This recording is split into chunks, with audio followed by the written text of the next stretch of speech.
जय हिंद दोस्तों। आज के इस इम्पॉर्टेंट लेक्चर में हम सभी डिस्कस करने वाले हैं 12 दिसंबर 2025 के करंट अफेयर्स को। तो आप इस पूरे लेक्चर को बहुत ही ध्यान से लास्ट तक जोड़ देखिएगा। लास्ट में आपसे क्वेश्चन पूछा जाएगा जिसका आंसर कमेंट बॉक्स में बताना है। तो चलिए आज का पहला और इम्पॉर्टेंट क्वेश्चन डिस्कस करते हैं। पहला क्वेश्चन है 2025 का चैंपियंस ऑफ द अर्थ पुरस्कार किसे प्रदान किया गया है। आंसर हो जाएगा सुप्रिया साहू को। तो दोस्तों सुप्रिया साहू को 2025 का चैंपियंस ऑफ द अर्थ पुरस्कार प्रदान किया गया है। और दोस्तों ये जो चैंपियंस ऑफ द अर्थ पुरस्कार है ये पर्यावरण का सबसे बड़ा पुरस्कार माना जाता है। तो ये सुप्रिया साहू को प्रदान किया गया है। उन्हें यह सम्मान इंस्पिरेशन एंड एक्शन श्रेणी में प्रदान किया गया है। जो सुप्रिया साहू हैं ये तमिलनाडु सरकार में जो पर्यावरण जलवायु परिवर्तन और वन विभाग है उसमें अतिरिक्त मुख्य सचिव हैं। बात करते हैं चैंपियंस ऑफ द अर्थ पुरस्कार की। तो यह पुरस्कार संयुक्त राष्ट्र पर्यावरण कार्यक्रम यानी UNEP के द्वारा दिया जाता है और यह दुनिया का सबसे बड़ा पर्यावरण सम्मान है। यह पुरस्कार हर साल उन व्यक्तियों, संगठनों या सरकारों को दिया जाता है जो पर्यावरण संरक्षण, जलवायु कार्रवाई और सतत विकास के लिए काम करते हैं। यह पुरस्कार 2005 से शुरू हुआ था। 2018 में हमारे प्रधानमंत्री नरेंद्र मोदी जी को पॉलिसी लीडरशिप श्रेणी में ये पुरस्कार मिल चुका है। बात करते हैं UNEP की। तो इसकी स्थापना 1972 में हुई थी। इसका मुख्यालय नैरोबी, केन्या में है। देखिए दोस्तों इसका मुख्यालय कई बार एग्जाम में पूछा गया है। तो आपको याद रखना है कि संयुक्त राष्ट्र पर्यावरण कार्यक्रम का जो हेडक्वार्टर है ये नैरोबी, केन्या में है। यह संयुक्त राष्ट्र यानी यूनाइटेड नेशंस की प्रमुख एजेंसी है जो पर्यावरणीय मुद्दों पर वैश्विक स्तर पर काम करती है। UNEP के द्वारा चैंपियंस ऑफ द अर्थ पुरस्कार दिया जाता है। इसके अलावा ग्लोबल इन्वायरमेंट आउटलुक रिपोर्ट भी जारी की जाती है। तो ये 2 पॉइंट भी आप नोट कर लें। नेक्स्ट क्वेश्चन है आंद्रेज बाबिस किस देश के PM बने हैं। आंसर हो जाएगा चेक रिपब्लिक के। तो चेक रिपब्लिक के नए PM कौन बने हैं? आंद्रेज बाबिस बने हैं। तो चेक रिपब्लिक के जो राष्ट्रपति हैं पेत्र पावेल, तो उनके द्वारा आंद्रेज बाबिस को प्रधानमंत्री पद की शपथ दिलाई गई है। दोस्तों बाबिस की पार्टी ने अक्टूबर 2025 में जो चुनाव हुए थे उसमें जीत हासिल की थी और अब उन्हें प्रधानमंत्री बनाया गया है। आपको याद रखना है कि जो आंद्रेज बाबिस हैं ये 2017 से 2021 तक चेक रिपब्लिक के प्रधानमंत्री रह चुके हैं। चेक रिपब्लिक की बात करें तो यह मध्य यूरोप का एक देश है। तो ये यूरोप महाद्वीप है और यहाँ पर स्थित है चेक रिपब्लिक। प्राग इसकी राजधानी है। पड़ोसी देशों की बात करें तो जर्मनी, पोलैंड, ऑस्ट्रिया और स्लोवाकिया ये इसके पड़ोसी देश हैं। पेत्र पावेल राष्ट्रपति हैं और करेंसी की बात करें तो चेक क्राउन यहाँ की करेंसी है। अंतर्राष्ट्रीय नियुक्तियाँ डिस्कस करते हैं जो हाल फिलहाल में हुई हैं। जैसे जापान की पहली महिला PM कौन बनी है? Sanae Takaichi. बोलीविया के नए प्रधानमंत्री रोड्रिगो पाज पेरेरा बने हैं। फ्रांस के प्रधानमंत्री सेबेस्टियन लेकोर्नु बने हैं। नेपाल की पहली महिला प्रधानमंत्री सुशीला कार्की बनी हैं। नॉर्वे के प्रधानमंत्री जोनास गहर स्टोर बने हैं। गुआना के राष्ट्रपति इरफान अली। और दोस्तों थाईलैंड के नए प्रधानमंत्री अनुतिन चार्न विराकुल बने हैं। लिथुआनिया की नई प्रधानमंत्री इंगा रुगिनेयने बने हैं। तो ये अंतर्राष्ट्रीय नियुक्तियां आप नोट कर लें। अगला क्वेश्चन है सुजलम भारत ऐप किसने लॉन्च किया है? आंसर हो जाएगा CR पाटिल ने। तो जल शक्ति मंत्री CR पाटिल जी के द्वारा 10 दिसंबर 2025 को सुजलम भारत ऐप लॉन्च किया गया है। इस ऐप के माध्यम से जो ग्रामीण क्षेत्रों में पेयजल परियोजनाएं चल रही हैं उनको इंटीग्रेट किया जाएगा यानी एकीकृत किया जाएगा और उन सभी को एक ही प्लेटफॉर्म पर लाया जाएगा और इस ऐप के माध्यम से रियल टाइम जानकारी उपलब्ध हो सकेगी जल परियोजनाओं की। ऐप और पोर्टल डिस्कस करते हैं तो माई भारत मोबाइल ऐप युवा मामले एवं खेल मंत्रालय के द्वारा, भू भारती पोर्टल तेलंगाना सरकार के द्वारा, राष्ट्र पर्व मोबाइल ऐप रक्षा मंत्रालय, फ्लड वॉच इंडिया 2.0 ऐप केंद्रीय जल शक्ति मंत्रालय, ई साक्ष्य ऐप अमित शाह जी के द्वारा लॉन्च किया गया था, भागीरथ मोबाइल ऐप उत्तराखंड सरकार, आधार ऐप अश्विनी वैष्णव, निर्माण पोर्टल कोल इंडिया लिमिटेड और संज्ञान ऐप आरपीएफ ने लॉन्च किया था। नेक्स्ट क्वेश्चन है, अमूल लगातार चौथे वर्ष किस फुटबॉल टीम का ऑफिशियल रीजनल स्पॉन्सर बना है? आंसर हो जाएगा अर्जेंटीना।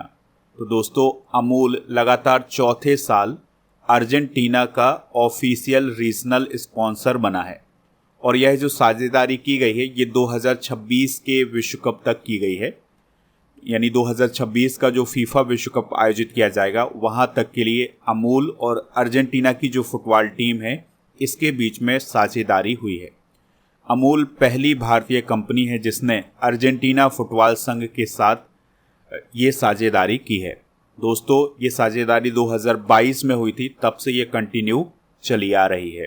अमूल के बारे में बात करें तो इसका फुल फॉर्म होता है आनंद milk union limited.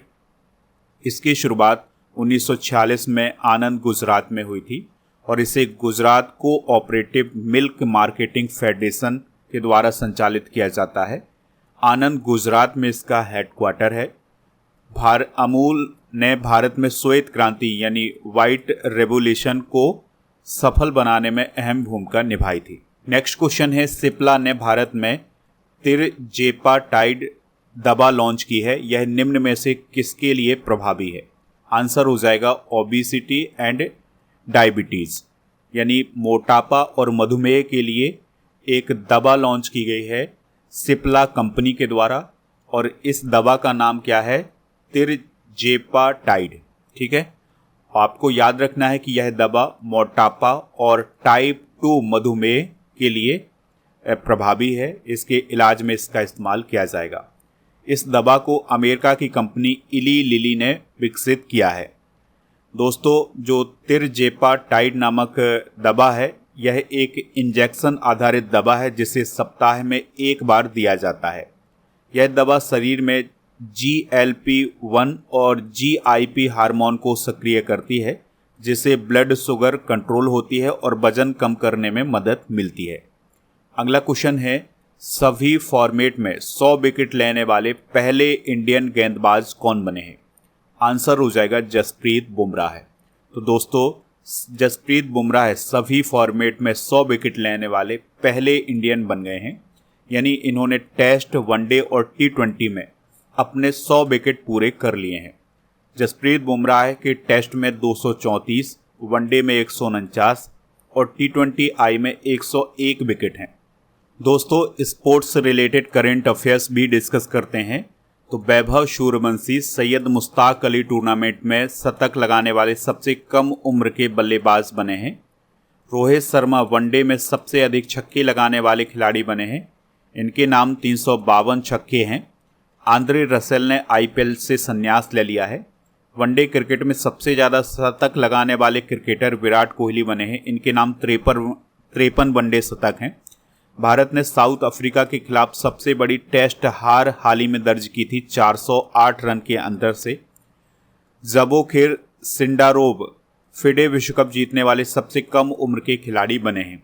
Next question है, केंद्रीय चिड़ियाघर प्राधिकरण ने किस राष्ट्रीय उद्यान में 35 गंभीर रूप से संकटग्रस्त गिद्धों को छोड़ने की मंजूरी दी है? आंसर हो जाएगा काजीरंगा राष्ट्रीय उद्यान, यानी कि जो असम राज्य का काजीरंगा राष्ट्रीय उद्यान है उसमें 35 गंभीर रूप से संकटग्रस्त गिद्धों को छोड़ा जाएगा। इसकी मंजूरी किसने दी है हाल ही में? केंद्रीय चिड़ियाघर प्राधिकरण ने।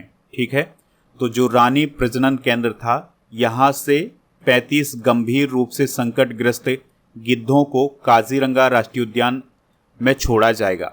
दोस्तों, ये जो गिद्धों की प्रजाति है जिन्हें छोड़ा जा रहा है काजीरंगा राष्ट्रीय उद्यान में, ये IUCN की रेड लिस्ट में भी शामिल हैं।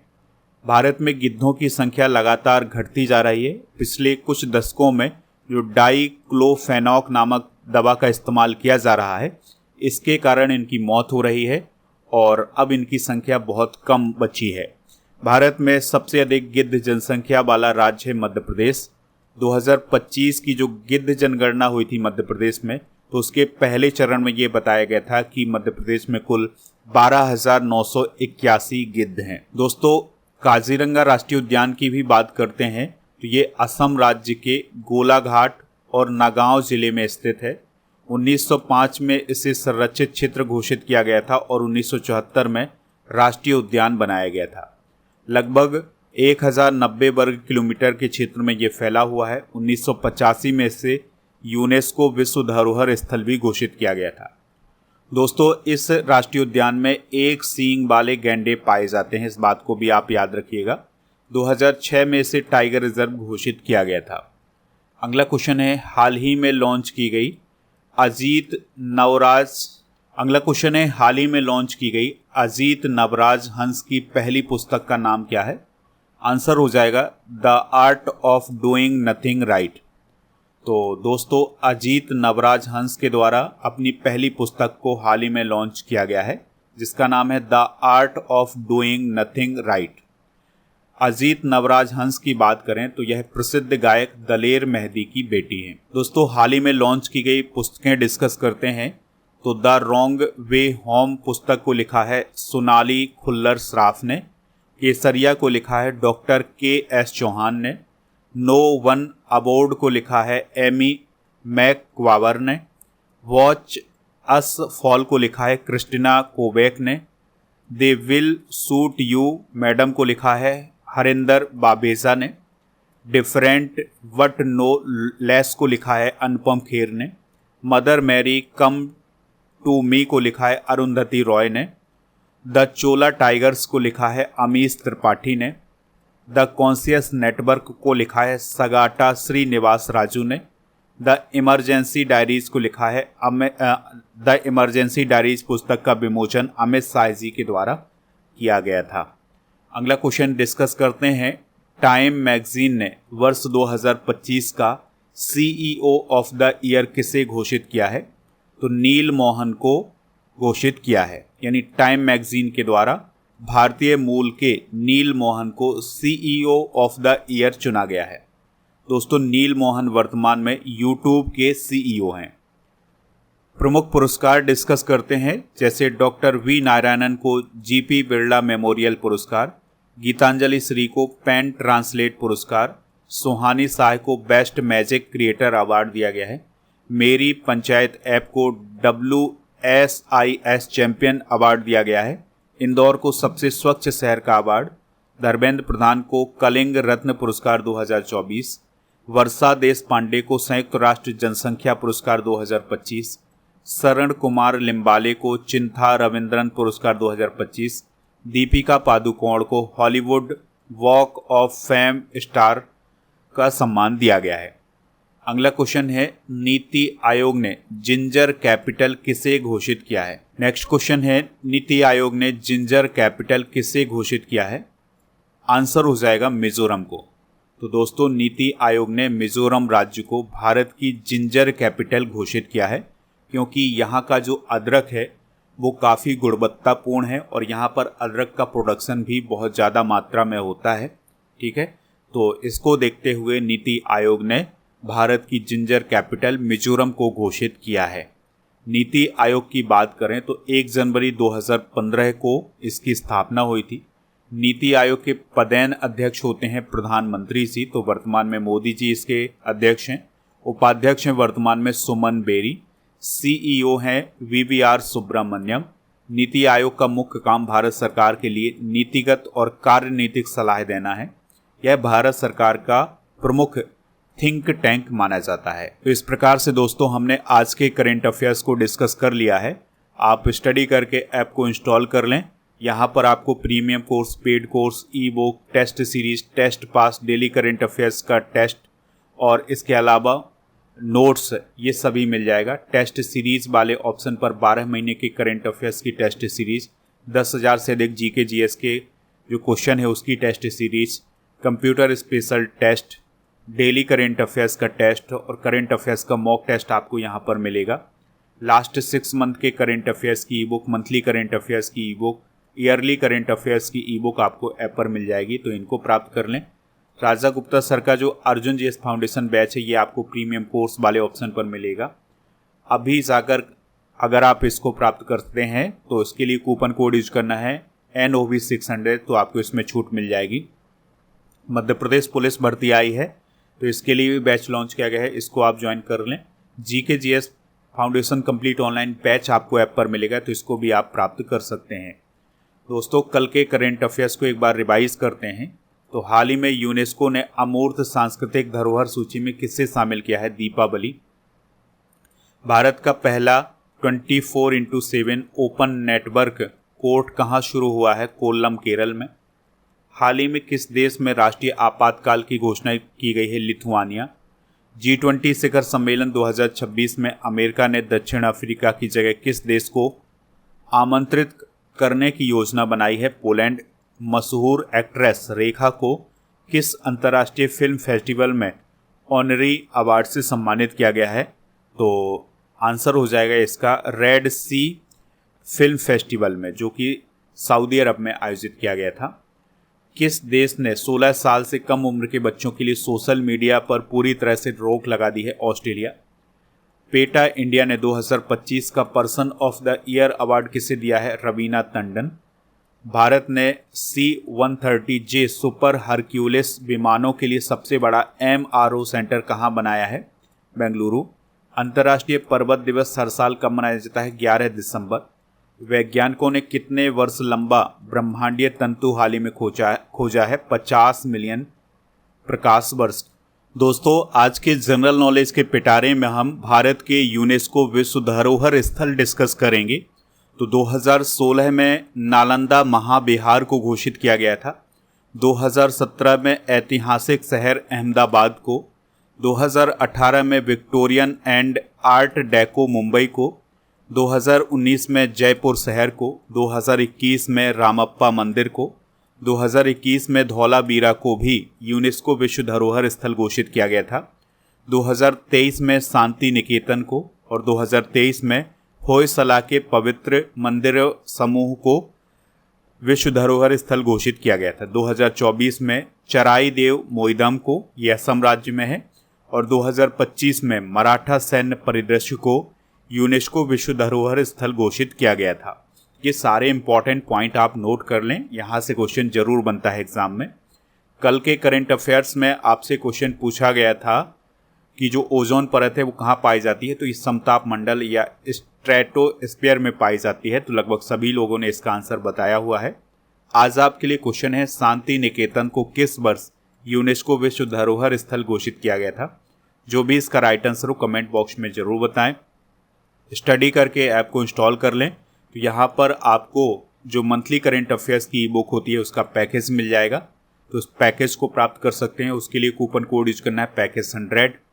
और ऐप पर दोस्तों आपको बहुत सारी PDF भी मिल जाएंगी, तो PDF को भी प्राप्त कर लें। टेलीग्राम चैनल को ज्वाइन कर लें जिसका नाम स्टडी कर ऑफिशियल है।